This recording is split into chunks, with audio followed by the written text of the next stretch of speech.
Two tool companies couldn't be more different in their origins, yet they're locked in an increasingly fierce battle for the same customers.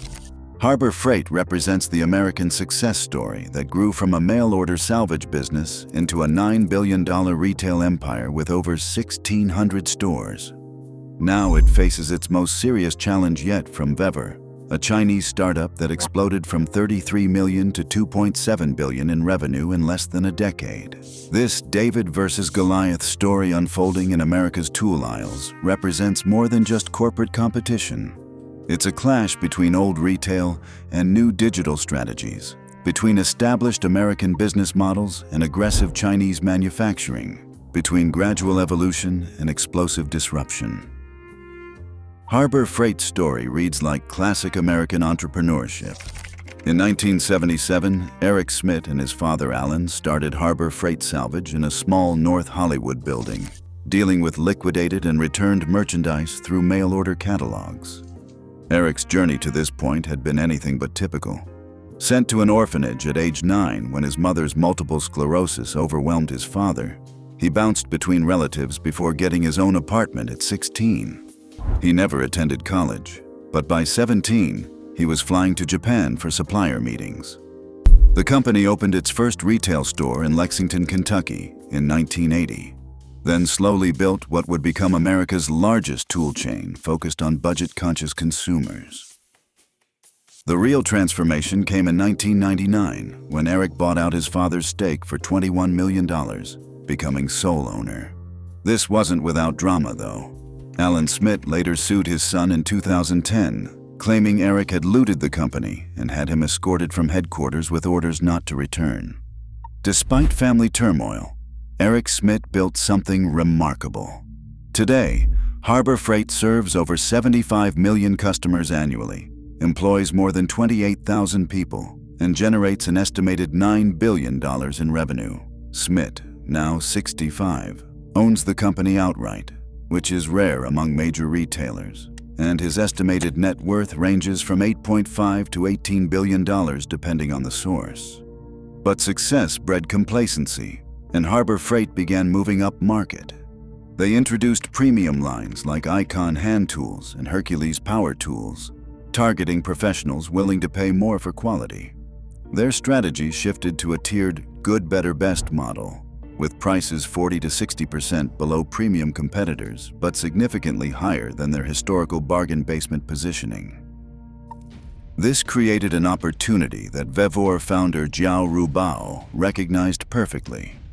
Starting in Shanghai's industrial regions in 2007, Rubao initially worked in apparel before pivoting to tools. His timing couldn't have been better. The rise of e-commerce and direct-to-consumer sales allowed him to bypass traditional retail entirely. VEVOR's growth trajectory is nothing short of stunning. They began selling on eBay in 2012, achieving 240 million RMB in sales by 2015. Roughly $34 million. The numbers tell the story of systematic acceleration. 2017 brought 85 million in global sales. 2018 saw 127 million. And by 2019, they hit 240 million with an 88% year-over-year increase. The real explosion came during the pandemic. As DIY projects surged and supply chains disrupted traditional retail, VEVOR's direct Chinese manufacturing and e-commerce focus became massive advantages. They launched their own website in 2020 while hitting 353 million in sales, broke 564 million in 2021, and reached an estimated 1.13 billion by 2022. Today, VEVOR operates in over 200 countries with 60 warehouses globally. The United States now accounts for nearly half their revenue, making America their most crucial market. Their annual growth rates hover around 60%, the kind of expansion that keeps established competitors awake at night. What makes VEVOR particularly threatening to Harbor Freight isn't just their growth, but their positioning. Industry observers consistently describe VEVOR as Harbor Freight circa 2000, with the same aggressive pricing, direct Chinese sourcing, and quality inconsistencies that originally built Harbor Freight's customer base. As one analyst put it, VEVOR is the new HF now that HF is moving up market. This comparison cuts both ways. VEVOR offers professional-grade tools at prices often 30 to 50% below Harbor Freight's current offerings, but quality control remains inconsistent.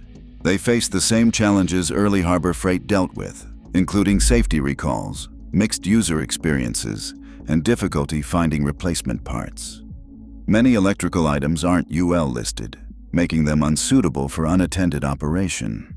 Yet for budget-conscious consumers, especially those comfortable with online purchasing, VEVOR's value proposition is compelling.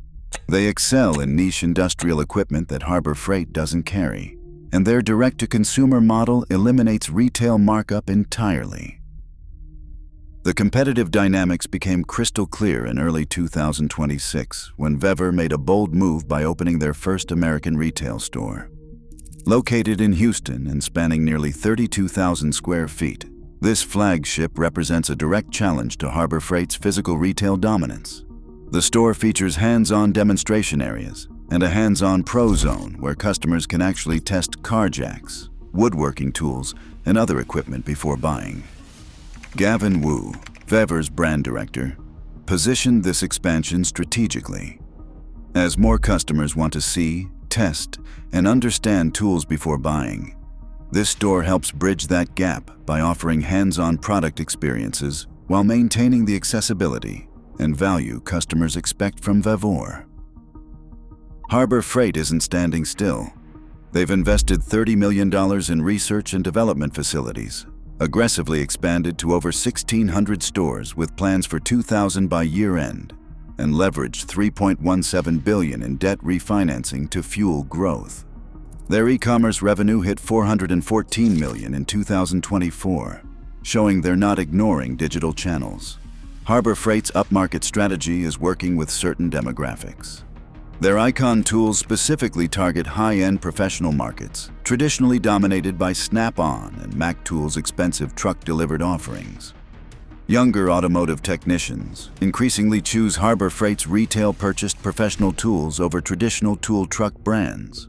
The market they're fighting over is massive and fragmented. North America's MRO market was valued at $157.8 billion in 2023. Expected to grow 2.6% annually through 2030. Even Grainger, the leading industrial supplier, captures only 7% of the U.S. market. The home improvement industry alone exceeds $1 trillion, more than doubling since 2008.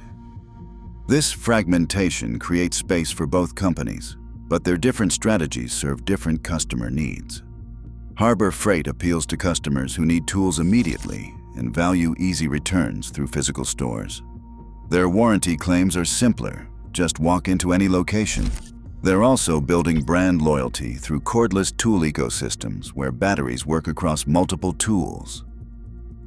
VEVOR targets customers willing to wait for shipping in exchange for lower prices and access to specialized equipment. Their buy online, pick up in-store model in Houston tests whether they can combine digital convenience with physical retail benefits. The broader implications extend beyond these two companies. This competition represents the collision between traditional American retail and new Chinese manufacturing models, between gradual market evolution and digital disruption. VEVOR's success proves that established retail advantages like store networks and brand recognition aren't insurmountable when customers prioritize value above all else. Yet quality concerns and customer service challenges suggest VEVOR faces the same hurdles that nearly derailed early Harbor Freight. Building consistent quality, reliable customer support, and brand trust takes time, advantages. Harbor Freight spent decades developing. The tool wars are just beginning. Harbor Freight has deep pockets, extensive infrastructure, and improving quality. VEVOR has explosive growth, manufacturing efficiency, and price advantages.